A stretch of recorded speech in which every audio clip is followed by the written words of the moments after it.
ബന്ധുവായ യുവതിയെ സെക്സ് റാക്കറ്റിന് കൈമാറാൻ ശ്രമിച്ചെന്ന കേസിൽ നടി മിനു മുനീറിനെ പോലീസ് കസ്റ്റഡിയിലെടുത്തു. തമിഴ്നാട് പോലീസാണ് ആലുവയിൽ നിന്ന് ഇന്നലെ രാത്രി നടിയെ കസ്റ്റഡിയിലെടുത്തത്. ഇവരെ ഇന്ന് രാവിലെ ചെന്നൈയിലെത്തിച്ചു. 2014 സംഭവമെന്നാണ് വിവരം. സിനിമയിൽ അഭിനയിപ്പിക്കാമെന്ന് വാഗ്ദാനം ചെയ്ത് ബന്ധുവിനെ തമിഴ്നാട്ടിലെത്തിച്ച് സെക്സ് മാഫിയയ്ക്ക് കൈമാറാൻ ശ്രമിച്ചെന്നാണ് പരാതി. ചെന്നൈ തിരുമംഗലം പോലീസാണ് കേസെടുത്തത്. നേരത്തെ നടൻ ബാലചന്ദ്ര മേനോൻ നൽകിയ അപകീർത്തി കേസിൽ മിനു മുനീർ അറസ്റ്റിലായിരുന്നു. ഈ കേസിൽ ജാമ്യത്തിലിറങ്ങിയതിന് പിന്നാലെയാണ് പുതിയ കേസ്. ബാലചന്ദ്ര മേനോനെതിരെ നടി നൽകിയ ലൈംഗികാതിക്രമ കേസ് തെളിവില്ലെന്ന് കണ്ട് കോടതി അവസാനിപ്പിച്ചിരുന്നു. സിനിമാ മേഖലയിലെ പ്രശ്നങ്ങളെക്കുറിച്ച് പഠിക്കാൻ സർക്കാർ നിയോഗിച്ച ഹേമ കമ്മിറ്റി റിപ്പോർട്ടിലെ വെളിപ്പെടുത്തലുകൾ പുറത്തുവന്ന സമയത്ത് നിരവധി നടന്മാർക്കെതിരെ മിനു മുനീർ ലൈംഗികാരോപണം ഉന്നയിച്ചിരുന്നു.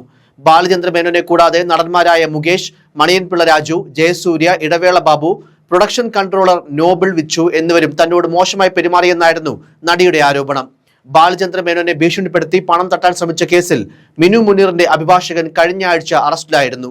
കൊല്ലം സ്വദേശി സംഗീത് ലൂയിസിനെയാണ് കൊച്ചി സൈബർ പോലീസ് പിടികൂടിയത്.